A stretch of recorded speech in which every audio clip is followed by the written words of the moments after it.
আমি নয়নতারা দত্ত। আমরা মধ্যমগ্রাম আচার্য প্রফুল্লচন্দ্র বালিকা বিদ্যালয়ের ছাত্রী। আমরা জানি বর্তমানে আমরা প্রত্যেকটি মানুষই ফোন, টিভি, কম্পিউটার, ল্যাপটপের মতো ইলেকট্রনিক যন্ত্রপাতির সাথে ওতপ্রোতভাবে জড়িত হয়ে পড়েছি। কিন্তু এই চালনা করার জন্য যে বিদ্যুতের প্রয়োজন, সেই বিদ্যুতের অফুরন্ত ভাণ্ডার আমাদের কাছে নেই। তাই মানুষ নিজের প্রচেষ্টার মাধ্যমে সৌরশক্তি, বায়ুশক্তি এবং জৈব শক্তির মতো অপ্রচলিত শক্তিগুলিকে ব্যবহার করছে। আমরা দেখতে পাচ্ছি শহরে স্কুল এবং বাড়ির উপরে সোলার প্যানেল লাগানো রয়েছে। এই সোলার প্যানেলে সূর্যের আলো পড়লে সেই আলোক শক্তি বিদ্যুৎ শক্তিতে রূপান্তরিত হচ্ছে। কিন্তু বর্তমানে সূর্যের আলোর উপস্থিতি না থাকার কারণে আমরা আলোর উৎস হিসেবে টর্চের আলো ব্যবহার করছি। এই টর্চের আলো সোলার প্যানেলে পড়ার মাধ্যমে ব্যাটারিতে চার্জ হচ্ছে এবং সেই চার্জ হওয়া ব্যাটারির মাধ্যমে আমরা শহর এবং গ্রামের বিভিন্ন জায়গায় আলো চালাতে পারছি। এরপরে আমরা দেখেছি উইন্ডমিলের ব্যবহার। শহর যেহেতু অত্যন্ত ঘনবসতিপূর্ণ এলাকা, তাই সেখানে স্কুল, বাড়ি, কলকারখানাগুলো আধিক্য ছড়িয়ে পড়ে। দ্রুত গতিবেগ সম্পন্ন যে বায়ু, সেই বায়ু স্কুল, বাড়ি, কলকারখানা ইত্যাদি এগুলোতে ধাক্কা খাওয়ার ফলে তার গতিবেগটা হ্রাস হয়। তাই শহরে আমরা উইন্ডমিল ব্যবহার করতে পারি না। সেক্ষেত্রে আমরা গ্রামে উইন্ডমিলের ব্যবহার দেখেছি। উইন্ডমিলের টারবাইনের চাকা ঘুরে যান্ত্রিক শক্তি রূপান্তরিত হয় আলোর শক্তিতে।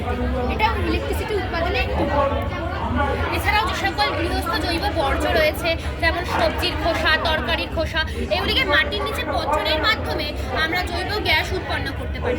আমরা বর্তমানে যে রান্নার গ্যাস ব্যবহার করে থাকি সেটি পরিবেশের পক্ষে অত্যন্ত ক্ষতিকর, কিন্তু এই জৈব গ্যাস পরিবেশের কোনো ক্ষতি করে না।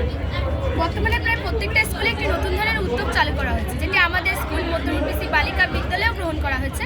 সেটা হলো কিচেন গার্ডেন। মিড ডে মিলের ফলের খোসা, তরকারি খোসা এগুলিকে যত্রতত্র ফেলে না দিয়ে আমরা ইউজ করতে পারি সার হিসেবে গার্ডেন তৈরিতে। আমরা জানি অনেকেরই গার্ডেনিং তৈরিতে শখ থাকে, কিন্তু অনেকে অসাবধানতাবশত গার্ডেনিং তৈরির সময় রাসায়নিক সার ইউজ করে। এক্ষেত্রে আমাদের একান্তভাবে অনুরোধ যে রাসায়নিক সারের পরিবর্তে তারা যেন জৈব সার ইউজ করে। কারণ রাসায়নিক সার শুধুমাত্র মাটির ক্ষতি করে তা নয়, রাসায়নিক সার জলে গুলে গিয়ে জলদূষণও ঘটায়। এর ফলে জলে থাকা যে জলজ প্রাণী তাদের মৃত্যুর সম্ভাবনাও বেশি থাকে। এভাবেই বিভিন্ন রকমের অপ্রচলিত শক্তি ব্যবহারের মাধ্যমে আমরা পরিবেশকে ভালো রাখার দায়িত্ব নিই। মানুষ আজ এমন এক পর্যায়ে পৌঁছে গেছে যেখানে মানুষ শুধু নিজেদের স্বার্থ সিদ্ধি ছাড়া আর কিছুই বোঝে না। শুধু নিজেরা কীভাবে উন্নত হবে সেই কথাই তারা ভেবে চলেছে, কিন্তু সেটি করতে গিয়ে পরিবেশের কতটা ক্ষতি হলো সেই বিষয়ে কারোর কোনো খেয়ালই নেই। কিন্তু তারা আজ না বুঝলেও কিছু বছর পরে এমন একটি সময় আসবে যখন তারা নিজেরাও সমস্যায় পড়বে, কিন্তু তখন আর তাদের কিছুই করার থাকবে না।